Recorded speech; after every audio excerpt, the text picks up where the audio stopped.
Okay.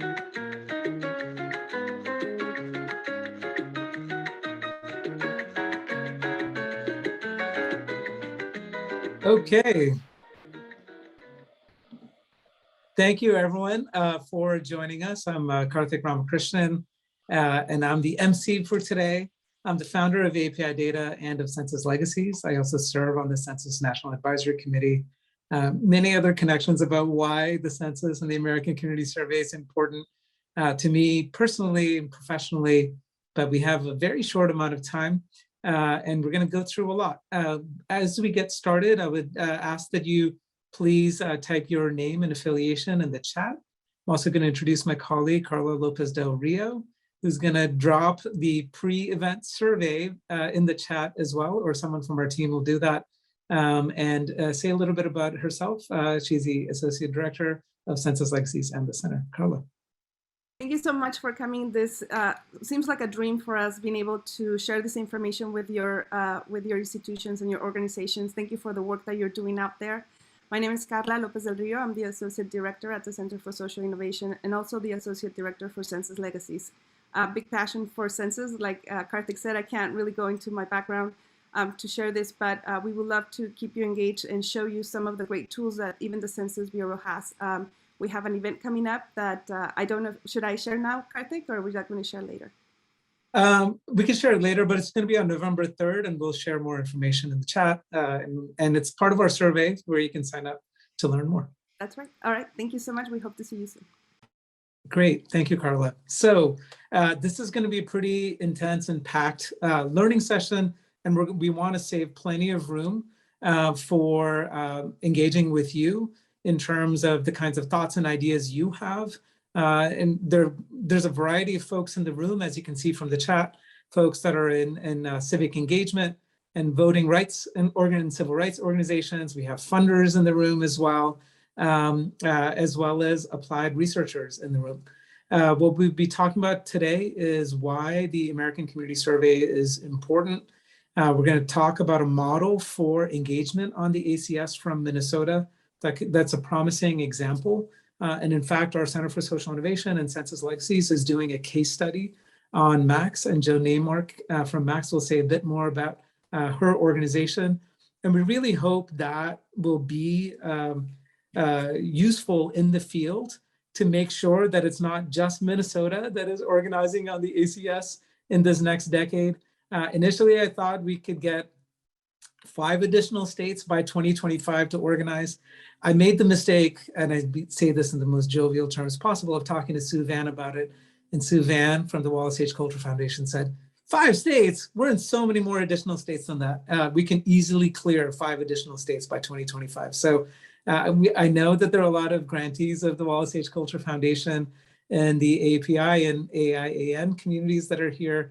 Welcome. And we really look forward to building this movement with you in terms of building a strong community that is expert in the ACS, knows how valuable it is, that can advocate for it at the federal level and the state level.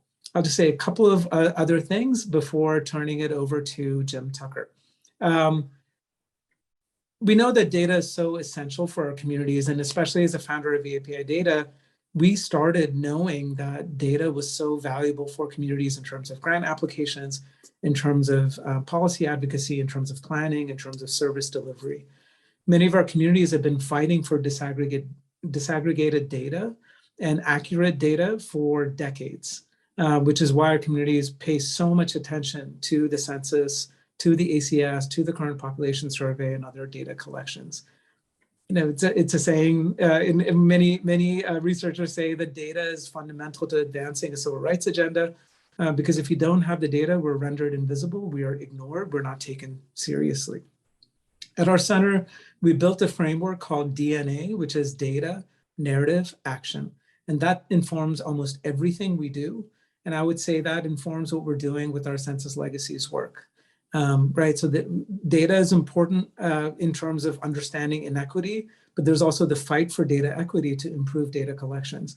But it doesn't stop there. It's important to have community narrative woven in so that the data are not just numbers, they are meaningful stories, and it's connected to action, right? That there's a call to action. And you'll hear about different calls to action today by the end, ways that you can plug in. And we'd love to also hear from you in terms of what you would like to see as additional calls for action. Final thing I'll say about the American Community Survey, many of you may or may not know this. In fact, I believe it's still true, if you go to data.census.gov, you'll see a warning notice at the top that the 2020 one-year American Community Survey will not be released, that there will be experimental data and findings that will be released, but it is a big deal. This is something that I think most people are probably not aware of. And it's actually kind of, without getting too dramatic, I think it's really harmful for many of our communities to not be able to have one-year information about poverty, about transportation, about housing, so many things that we've taken for granted in the nonprofit community, in the philanthropy community, in government agencies, in the business community. We will not have it for the 1 year. And in conversation with colleagues, it potentially threatens the 3-year and 5-year files, and you'll hear about why it's so important in voting rights and civic engagement more generally. So we see this as a wake-up call to get our communities more engaged with this year miss. You'll hear from Joan in terms of how this has actually been underfunding of the ACS has been a chronic problem. And in fact, the ACS is becoming less and less useful for a lot of communities. What can we do to change that? You will hear about that today. And then finally, you'll hear about opportunities, including on November 3rd. It'll be after the election in some states that have them, in terms of some pilots that we've been doing with the US Census Bureau and their data dissemination specialists. And we believe in the power of data to bring different communities together, including from government agencies, nonprofits, philanthropy, businesses, and to create that learning community that can also become collective problem-solving communities. That's something that we saw in inland Southern California. One of my hats, I was the director of the Census Complete Count Committee, and it was remarkable to see a lot of these power dynamics melt away when people recognize that there's so much that they can learn together in terms of getting their hands dirty with the data and seeing how valuable it is to communities, but also building those relationships across sectors. People in marketing, in government agencies, and in businesses, and in nonprofits coming together and learning about how they can improve their marketing game through the use of census data. It's pretty powerful, and we'd love to have more people on this journey with us at the state and local level. So we'll stop there and turn it over to Jim Tucker. The bios were circulated in the emails that were sent out. And Jim, I'll just say in shorthand, is the chair of the Census National Advisory Committee, and it has a long and storied record when it comes to voting rights, as well as other civil rights in Native American populations. So Jim, over to you. Thanks so much, Karthik. And I will say that a lot of what I'm going to cover in this is going to build into the other part of what I do, which is voting rights. And I want to just emphasize why it is that there's such a close nexus between the two. So again, I want to start by just getting all of you acquainted with the 4 pillars of why culture has gotten involved with the census and how it fits in. It's obviously a key cornerstone, but it also interacts, and I'm going to explain why, with the other 3 pillars of fair redistricting, getting out the vote, and equal representation. So that raises the question, how are they related? How do they relate to those other 3 pillars? And again, part of this I obviously am going to explain from a voting rights attorney perspective, but ACS data is actually critical to fair redistricting. Now, it doesn't mean that you can redistrict based upon ACS data, and the state of Illinois just found that out because there was a federal court ruling just 2 days ago that indicated that the state of Illinois violated one person, one vote by drawing its initial redistricting plan for state, legislative, and congressional districts using ACS data.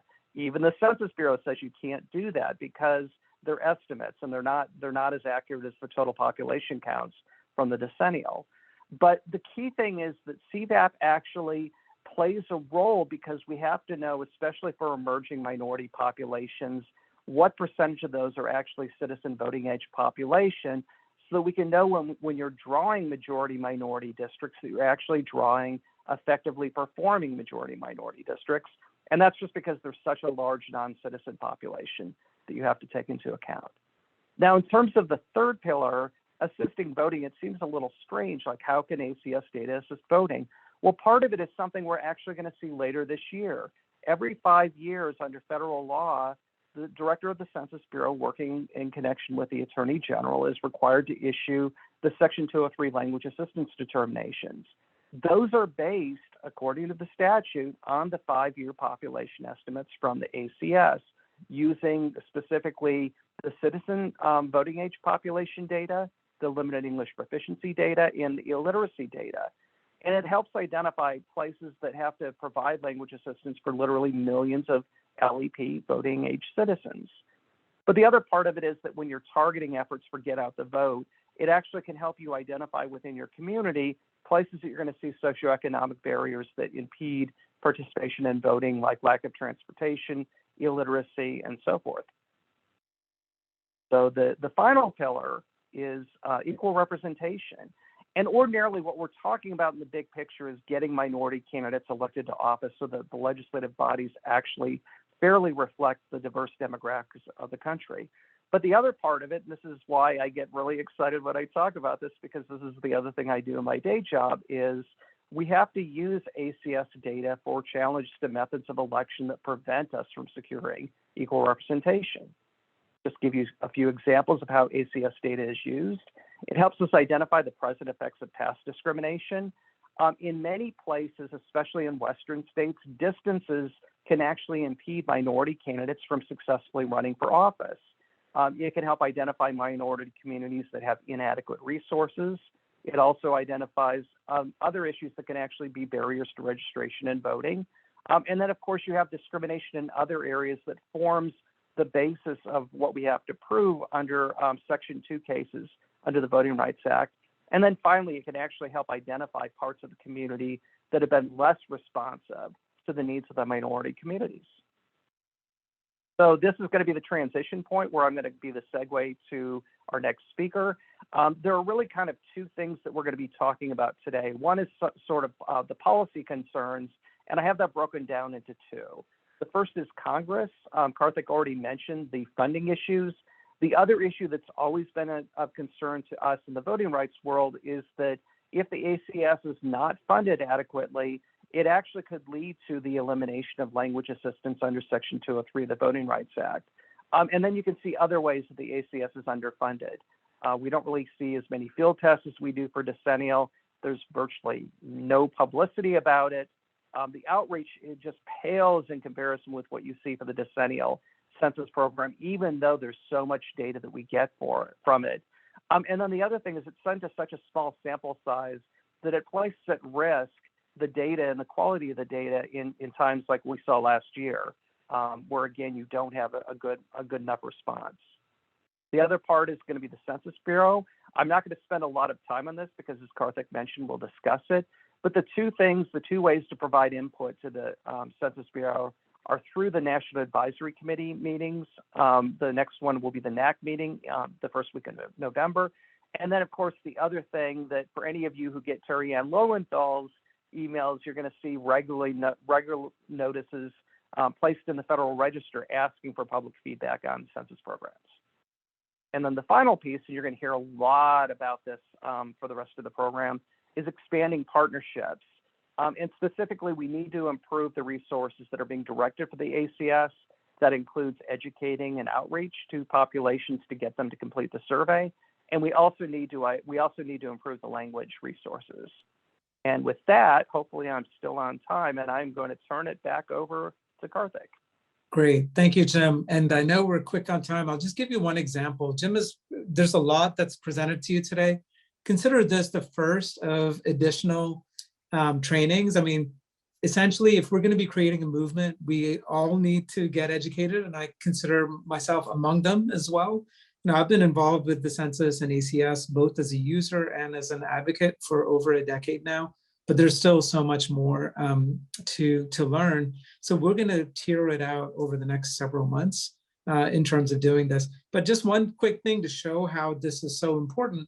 We created what we call these census map tools. for people to get disaggregated data down at the census tract level for census planning purposes. There was someone from Asian American Journalists Association in LA who said that they found the tool so helpful because they had a very different view of what the San Gabriel Valley east of LA looks like. They just presumed it was all Chinese Americans. From that, and they had actually created an internship program where they only had knowledge of Chinese or the Chinese American community as a qualification for, preferences for this intern. From looking at our map, what this person said is I saw that there were Filipino communities and other communities as well. So they actually changed, the preferences in their program given what they saw using ACS data. That's just one of many ways in which data and visualization can be so powerful for planning, for service delivery, for community advocacy. So I'll turn it over to Joan Neymark from Max, who's going to say a bit more about the ACS and about the work in Minnesota more generally. Also, I'll just flag for Carla, please fill out our pre-survey. We're going to have our post-survey soon. I think you already gotten some more information about the ACS than you knew before, but we're going to be closing out that survey shortly. But over to you, Joan. Thank you, Karthik, and thank you, Jim. It's so good to be with all of you today, and I get to talk about my favorite subject, the ACS, and why it's so important. Here's my slides. We'll get the first one up. And Karthik was just talking about how maps can inform decisions. Well, I'm going to throw a map at you right away. This is something that Brookings put out a couple weeks ago, I think, Rural Americans of Color in 2020 from the 2020 census. So it's very cool to see the geographic patterns. But if you want to go a little farther down to drill to income, education, housing, broadband, grandparents as caregivers, you can't get that in the census. It's only in the ACS. And I think that's the short answer to why it's so important. Next slide. Our agenda today includes an overview of the ACS and the emerging issues that require our collective engagement. And thanks to Karthik and Jim for teeing that up so well. This is not a training, and I'm glad to know that there will be more to follow, but really why the ACS is worth our investment right now. We'll cover a lot, and I will hit only the high points. You can review the slides later. Please do. We will be sending these out, I'm assuming, and I give total permission to do that. So next slide.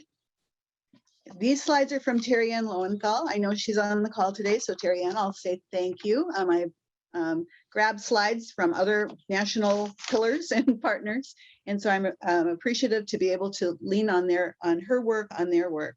So first of all, the census is in the Constitution, and the ACS is part of the decennial census, which means mandatory responses.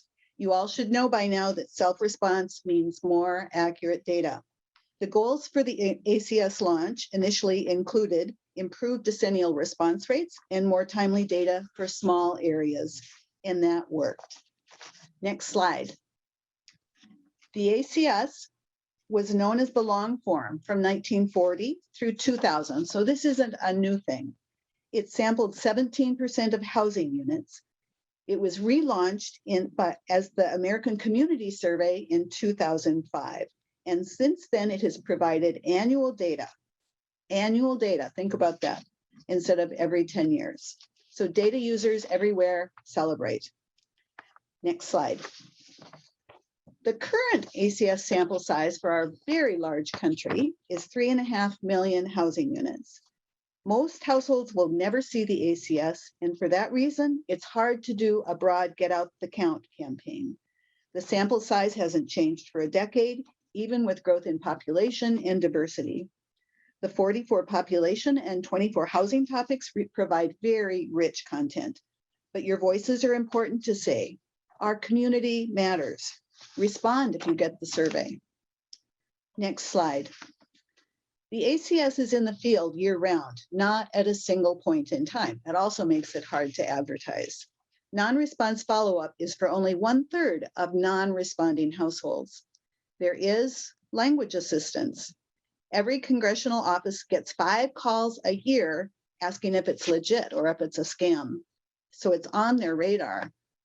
Why can't we be the callers who instead say, my community depends on the ACS, please support it? I'm foreshadowing my conclusions, by the way. Next slide. Why do we care? It's about the content, detailed characteristics and data disaggregation, as Karthik was talking about, every single year. And it's reported just 1 year later. Next slide. The information falls into 4 categories: social, economic, housing, and demographics. So scan this very dense list, but come back to it later to digest it a bit better. It's the only source for consistent, that is over time and over places, accurate data for small areas and small population groups and communities. Next slide. The ACS has 3 primary data products with trade-offs for size of place, timeliness, and reliability. These issues are addressed in Census Bureau trainings and with ACS data user groups available to all. Yep, go ahead. So next slide. How are the data used today? I have several slides and we'll go fast. Again, take a high-level impression. At its most basic level, the ACS provides information for a functioning society for all sectors, establishing priorities, planning and research, education, evaluation, advocacy, kids, hospitals, jobs. Next slide. The ongoing Counting for Dollars research at George Washington University has found that $1.5 trillion, that's with a T, in federal spending flows every year to local areas based on the decennial census, which includes the ACS. Next slide. Many federal programs depend on the ACS, some of which Jim has already talked about: equal opportunity, schools, veterans, food programs, voting rights, and redistricting, the reason the census is in the Constitution. Next slide. The Kids Count program of the Annie E. Casey Foundation relies on the ACS at both the national level and by their state partners. Next slide. In Minnesota, ACS data are used broadly to support neighborhoods, hunger programs, entrepreneurs, counties. We have large API communities, including the largest Hmong population in the country. 11 tribes are based in Minnesota. ACS data are used for those living both in the urban areas as well as on tribal land. Next slide. As Karthik alluded to, and this is where I find it to be of the greatest value, it's when you take the ACS very small area census tract data and aggregate it into either neighborhoods or regions or specialized trading areas. This informs programs, policies, and trends, and you can do this over time. Next slide. Minnesota's Department of Health uses the ACS to track disease, identify disparities, and roll out the vaccine. And by the way, that statement at the top there was written for us in 2017. Little did we know that COVID was coming our way. Minneapolis Housing uses the ACS to address racial disparities. And I really like this line: by injecting urgency into the conversation. It's not just what we're talking about, but why the timing is so critical. Next slide. So by now, you should have a very general high-level sense of the annual ACS that is rich in content and used to drive equity, progress, and well-being everywhere. But the ACS needs our help. It faces continuing threats that could impact our communities. Today's threats include underfunding and lack of visibility, if I was to summarize it in 2 buckets. So inadequate investment in research, testing, processes, and methodologies is real. Improvements from the decennial census, like texting and emails, don't flow to the ACS. And that's a surprise, right? You'd think it was all one big organization. Response rates have declined, and the sample size is small and has been static, as Jim mentioned. Privacy concerns loom everywhere, but new data security plans come with trade-offs. The ACS is less visible to all communities and to members of Congress who authorize and fund the census. But the ACS, I would posit, is the most important survey most people have never heard of. Our collective voices can and must make a difference. Next slide. I'm going to identify 3 quick ways that we can support the ACS. first is a national organization of stakeholders, a national coalition that's been around for a very long time called the Census Project.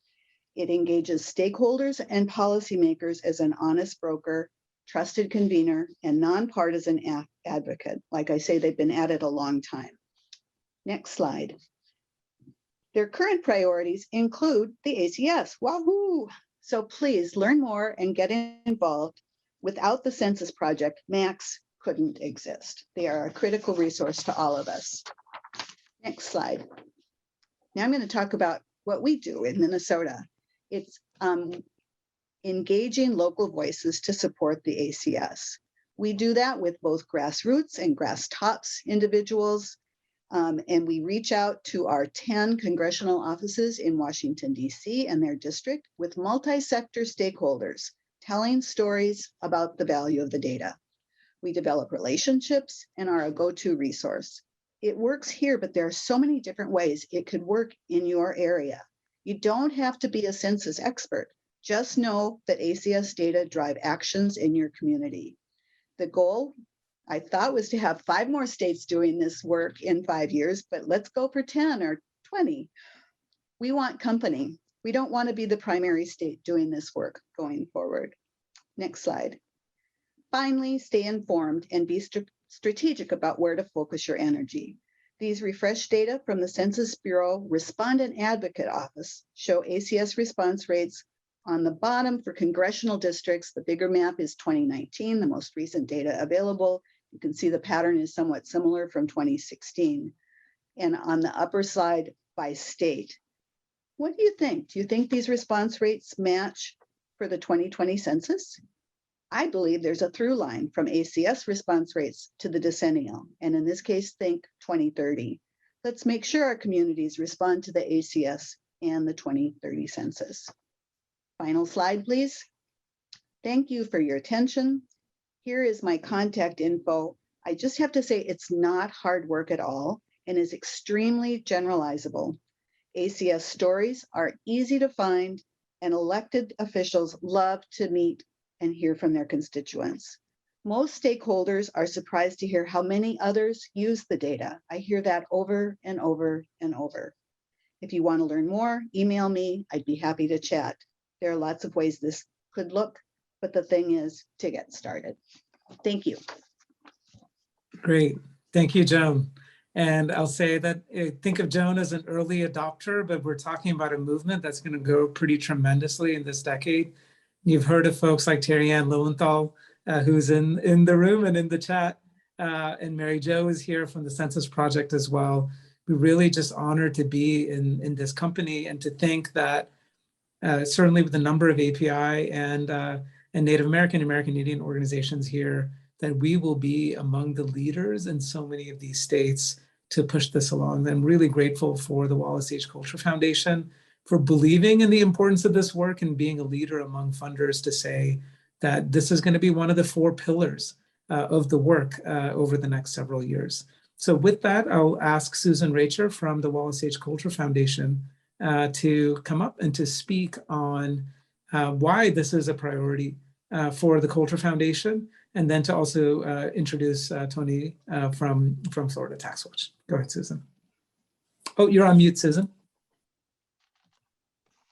Sorry about that. Thank you, Karthik. And I'm just so delighted to be with this collegial and inspiring group. The why is really critical. You've heard about the 4 pillars that Coulter is pursuing over the next few years. We're a limited life foundation. We are winding down in 2024. We have spent over $180 million on lifting up civic engagement for underrepresented communities, particularly the Asian American Pacific Islander community and the American Indian and Alaskan Native communities. And so we've added and enhanced our national ecosystem by working with Jim and with Karthik.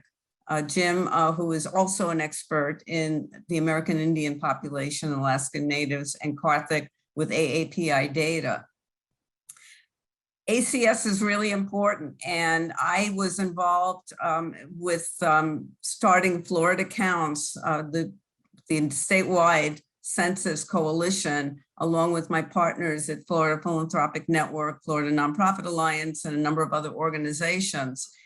And without state support or support from the business community or the hospital community or the associations or the chambers, we were able to move the needle on the census for the first time in over 30 years. However, as I was banging on doors to big box stores trying to find a home for the mobile questionnaire assistance resources that we had in our community, it dawned on me that that very big box store that has a number of products on their shelves that are resonant with the neighborhood that they were located in is a user of census data and a user of ACS data. And so the why is that counting ourselves and counting our communities will sustain political empowerment, which is very important to the Coulter Foundation. The second why is that we need to expand the organizations that care about this, care about it not in terms of using the data, but also helping us make sure that the data is captured. So I'm delighted to talk about a collaboration and a partnership that we at Coulter have with Florida Tax Watch, a nonprofit organization whose mission is to make sure that the tax dollars that we pay are maximized in services, in efficiency, and in content. And I'd like to introduce my partner, Tony Carvajal, who will introduce himself and talk about the relationship that we will have with Florida Tax Watch, the work that we will do to expand to those constituencies that weren't involved in the 2020 census and create a blueprint for ACS and the roadmap to 2030. Susan, thank you so much. And everybody who's on the call, I appreciate the interest and the invitation to be here. Florida Tax Watch is an independent, nonpartisan public policy think tank. And that's a mouthful, but at the end of the day, our focus is really serving as the eyes and ears for Florida's taxpayers. And, it's a natural fit to have census be part of that, because not only are census information and ACS information used to discuss what to invest in, but it's also about what we get back. And it touches every part of our lives, personal, professional, and community impacts. I don't have to say this here, but one of the things that we've been invited to try and do is extend the relationships and the outreach to the business community. The business community is actually a natural ally for the exact same reasons, the personal, professional, and the community impact. The information helps discuss funds as well as taxes and issues and needs, provides insights and impacts policies at all different levels.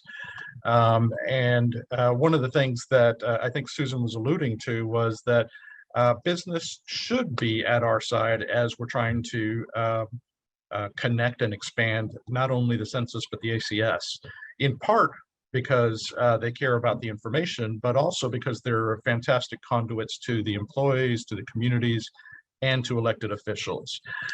Just a little bit of background so that you understand I'm not walking into this completely unawares. For the last 30 years, I've worked in the nonprofit community in various capacities, largely representing business organizations.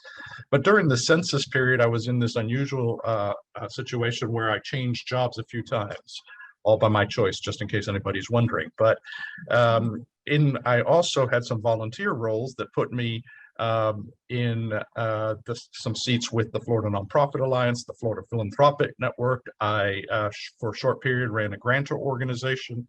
I left one of the state's largest business chambers and one of the largest national organizations focused on business advocacy, and then moved into Florida Tax Watch, which is a policy research. And strikingly, as I changed seats, different things happened to the way people treated me. When I was with the business communities, I was somewhat put into the corner and asked to come back when it was time to ask for something. When I was representing the grantor organization, I was invited to the table because everybody shared some same passions. So for the next few minutes, I'm going to do two different things. One is discuss why I think the business community sometimes does not get engaged very much in issues like this. And then second, Susan has asked and invited us to participate in advancing census and ACS. And I'll give you an outline of an evolving strategy. But let me turn back to why I think sometimes business feels alienated or doesn't come to the table. At its core, the business community oftentimes speaks very different language and has different levels of interest and intensity. Now that we know that, but sometimes we don't know how to bridge that. I think it's important to understand that poverty, healthcare, child issues, safety nets, equity are all absolutely important to individuals within the business community, but they use different words completely to get to the same points: economic development, roads, manufacturing, federal grants, talent pipeline, marketing versus demographic data. So bridging the language barriers and the intensity and interest barriers is one of those big things that we're hoping to bring to the Florida game. The second item is there's often a misperception about what business actually cares about. At the end of the day, the individuals inside a company are humans at the same level, but so much attention is given to redistricting and congressional and electoral issues and other media hype issues. And we miss the point that businesses actually do care about all the same community issues if they're invited to the table with the right language. A third point that I'd really highlight is business doesn't have to fully engage in many of the issues that have to be done with the census and the ACS, in part because they can adjust easily if they ignore the issues. There are other strategies where they can find some of the data. And at the end of the day, a business is very used to adjusting to whatever happens to them. The market strategies that they employ, how they pass along cost, how they deal with individuals, have taught them that, if they just sit on the sidelines and they find out what the final answer is, for better or worse, they'll be able to adjust. And finally, the business community is often engaged in point of time rather than an ongoing strategy. And as Joan mentioned, we really do have to engage in a very long conversation so that people understand that it's not just every 10 years, it is the ongoing ACS. So we're building a strategy that moves towards what I'll call a four-part plan here. And my email is listed there on the page. Feel free to reach out to me. We have other partners in the state like Wallace Coulter Foundation, the Florida Philanthropic Network, and I'm the incoming chair of the Florida Nonprofit Alliance. So we're going to stay in this game for a little while. But the four things we're trying to build as we're going forward over the next decade so that we can engage the business community for a Census 2030 success. And it will be levered off of the ACS data. At our core, we're a research institution. We focus on public policy and accountability. So the absolute first thing that Florida Tax Watch is going to do is review, report, and recommend based on what we find from the last census and the ACS strategy. The fact that we don't have data that's coming out in the one-year cycle here is going to make a difference. But that doesn't really mean things to the business community until we put it in context. So we're going to correlate it to the items that we know are coming up. Obviously, redistricting is one of those very obvious things, but we also have a regular estimating conference strategy in Florida that looks at everything from demographics to education. Sonny, Yes, about a minute. thank you so much. The transportation planning and the budget and tax commission issues that we've got going on, our objective is not to put our thumb on the scale, but to connect it to everywhere that ACS data could have helped in that planning process. And then it's working with the coalitions. Joan mentioned the grass tops. Well, there are also brass tops that we'll be partnering with, including chambers, economic development organizations, and the national leadership organizations. One thing that we will do is stay in our lane. This is a multi-sector strategy, but the business community leads its own direction. And finally, we'll be connecting to a national conversation and cascading this with other organizations, government research organizations like us across the country that will be really delivering on the same census strategy over time. So I'm looking forward to connecting with each of you and bringing what we'll bring in. I'll promise that I will often be zagging when you're zigging, so please allow me some grace as I step into your work. And I really do want to thank you, Karthik, and Susan, and Walters Culture Foundation for the invitation to make a big difference in Florida. Thank you, Karthik. Great. Thank you, Tony. And particularly exciting to think with the work in Florida Tax Watch and how it could potentially spread in other states with similar organizations there. If you could just remove all the spotlights, team, and then let's, we want to engage in a robust conversation. I'm going to tee up some questions that I think are important for everyone in the room to learn from among our speakers, and then allow folks to, if you can raise your hand after these initial round of questions, because we want to hear from you. One thing I'll say, at least from what I can tell in terms of some of our strategic goals, one is we want to increase response rates and preserve the ability to disaggregate and to get estimates in rural areas and states where these are fast and growing populations, right? So that seems like something that's a goal that many of us in the room are aligned on. Two is to increase ACS funding, to increase those sample sizes, make the data more accurate and timely, and ideally to make ACS funding permanent, that this is not a political football that is fought over, because the data are so vital to all of our constituencies and communities. Third, to make the ACS more useful and user-friendly to communities. There are already a bunch of tools that most people don't know about, but can we make better tools? Can we do better? Can we get the Census Bureau to do better marketing? We have our data dissemination specialists that do tremendous work. Most people don't know about them. We'll have an opportunity on November 3rd where you'll get to meet at least one of them, maybe more than one, in terms of what they do, but they're there throughout the country. So what can we do to increase awareness and our utilization?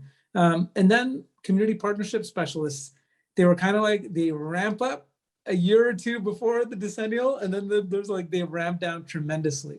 Can we envision a role, if we think of the Census Bureau as an important community partner, can we envision a role where it's not just about the data dissemination specialists, but those community partner specialists that can play a role? So those are some of the kinds of things we could aim for. In terms of a call to action, I'm going to turn over to Jim because the National Advisory Committee meeting is coming up. Jim, can you just say a little bit about the National Advisory Committee and what role it plays and what kind of advocacy opportunity with the NAC and with the Census Bureau that community members could avail themselves of? Sure. So the purpose of the National Advisory Committee is to serve as the vehicle for a whole variety of stakeholders to give direct input to the Census Bureau on its operations. The NAC tends to be very forward-looking. We do a little bit of backward-looking in the sense that, for example, we pointed out that there are a lot of lessons learned coming from the 2020 census that obviously can impact future programs, including the ACS. What you find in terms of stakeholders who are involved, it runs the gamut of, we've got litigating organizations on it. We have a lot of researchers. We have a lot of representatives of community-based organizations. And we all come together to really, look at and try to provide a diverse perspective on reaching, more than anything, the hardest to count populations. Most of what we focus on is not reaching non-Hispanic white populations that are, have very, very high self-response rates.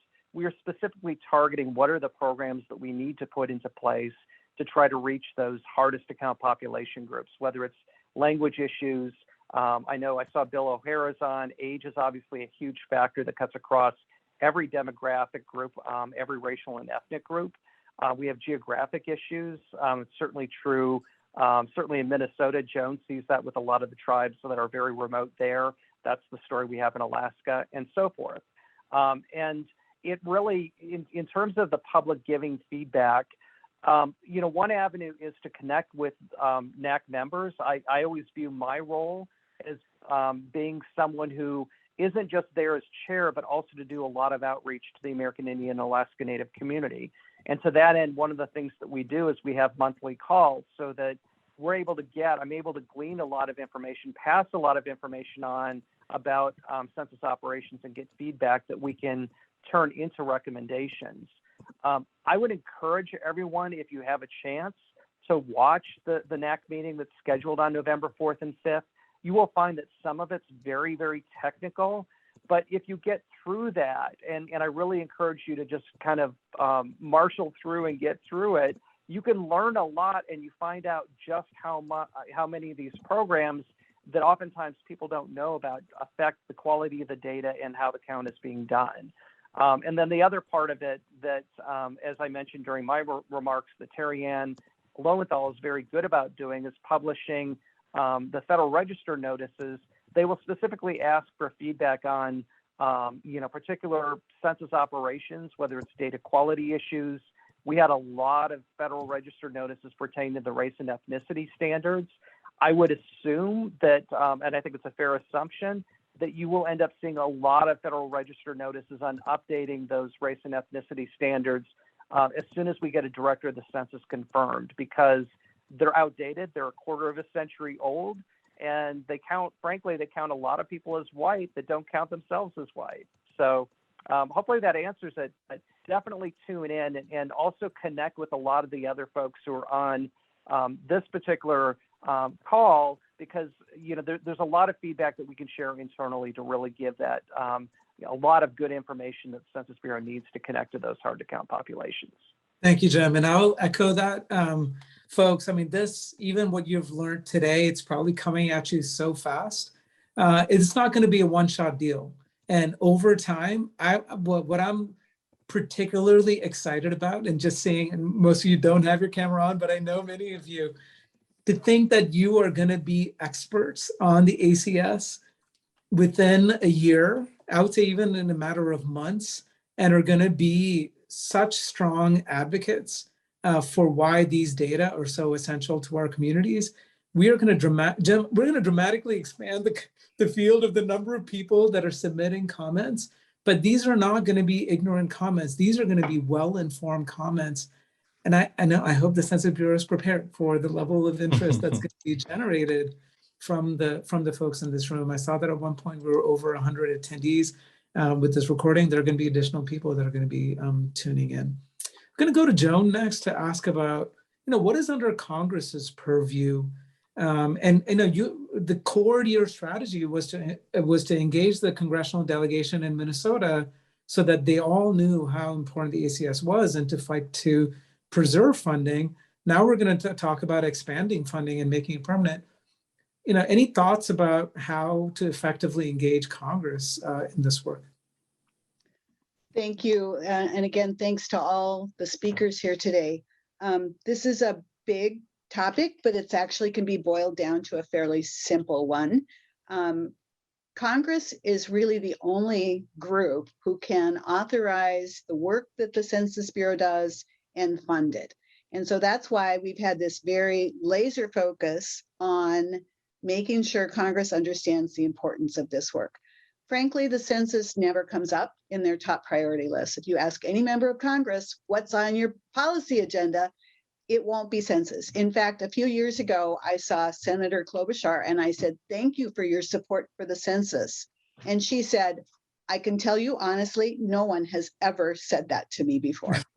Well, that's our opportunity, folks. One of the reasons we started Max here is that I understood that every member of Congress, every one of you has a member of Congress, a senators and a member of Congress. They get calls from constituents saying, what is this ACS thing? Do I have to do it? Is someone going to come and rob my house because they know what time I leave to go to work in the morning? And so that becomes an opportunity. If it only takes 5 calls to get a member of Congress to flag this as an issue of concern, well, if we have 110 people here today who learn their own ACS story and send in a letter saying the ACS is really important to my community and this is how it's used, I really think that would be like an earthquake. I think it would really make a huge difference because they just need to hear it. And frankly, the story is easy. ACS and census data are used on every one of their policy issues. You take anything that's on their priority list, it's going to have an element of evaluation. It may need a denominator for some other metric. Talking to the veterans department chair here in Minnesota, he's like, well, yeah, we know about the veterans who are in touch with us, but we don't know anything about the rest of the veteran population. And we only get it from the ACS. I mean, these are really strong, important stories. So we will need to talk more, but Congress funds and authorizes the work of the Census Bureau. And therefore we need as many folks as possible from many sectors saying the same thing. Great. Thank you, Joan. I think one analogy, ACS is like the air we breathe. We just take it for granted. Many folks are going to see that rude awakening when they, and by the way, it's not just people who go to data.census.gov. Many third-party products that you probably don't even know rely on the ACS, depend on it. And so it'll hopefully, we're able to use this organizing moment to grow the size of the field and make it stronger. I'll just say a bit about state legislatures. This is something I think is still consistent with what Joan is saying. Yes, the federal government and Congress is the only one who can authorize the operations of the Census Bureau.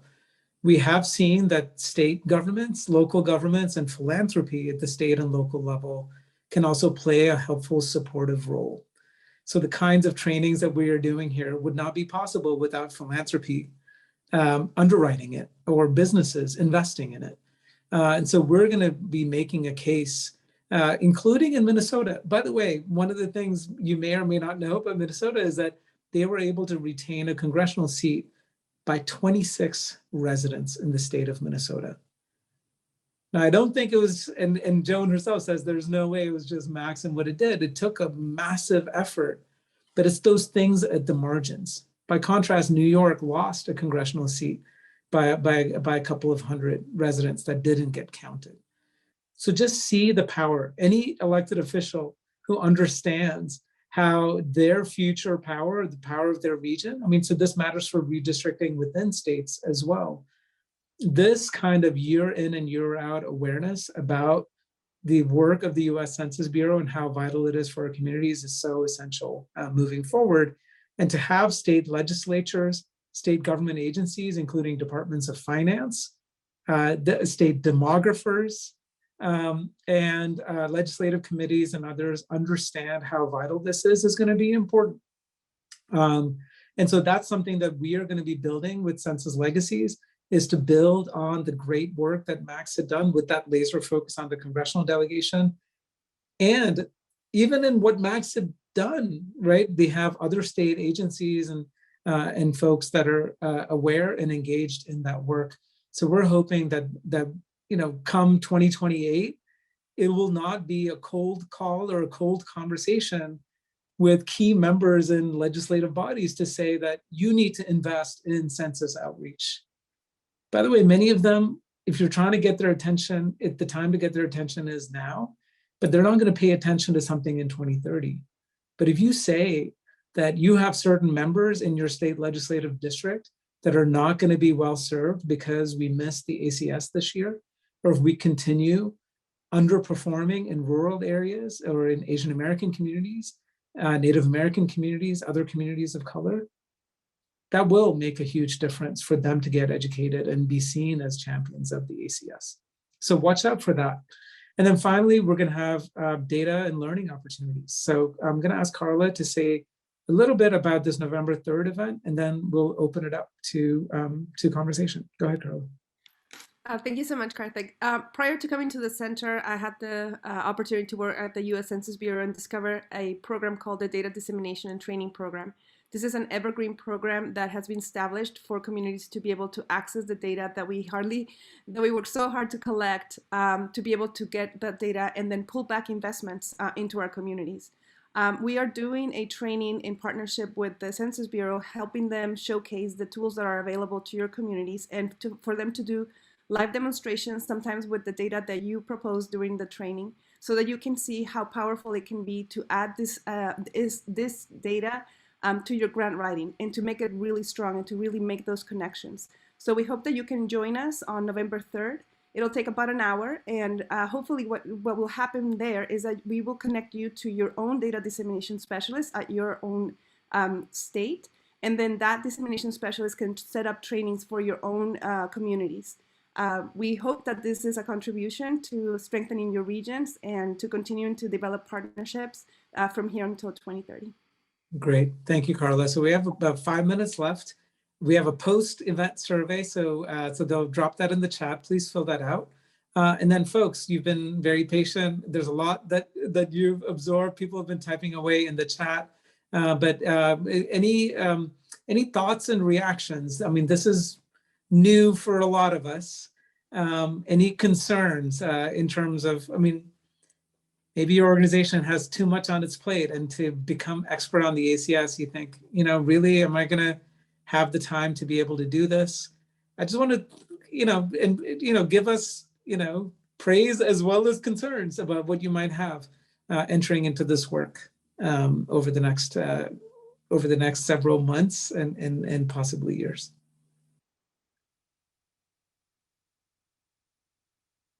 Any kind of messaging or talking points that we might have missed that you think would be helpful?